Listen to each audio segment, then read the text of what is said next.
দাদা শ্যাম্পু যাবে তুমি? শ্যাম্পুর হ্যাঁ যাবো দাদা, বসুন।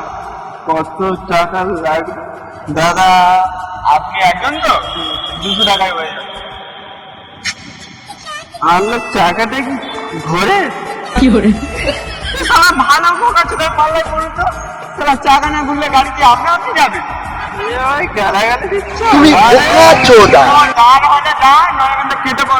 ঠিক আছে চল, আমি যাব। আমি এই পড়ে যাচ্ছি তো, এই যাবা করে হ্যাঁ বসেছি, চলো চলো চলো।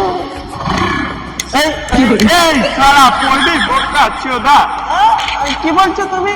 এই আমি তো যাবো। চাকা দেখছি কেন পড়বি? চাকাটা ঘুরছে কিনা দেখছি, বুঝছো? বেরো পোকা, ভালো পোকা চোদা গাড়ি তুই যা যা চলে গেলে রাখবি যা। আমি তো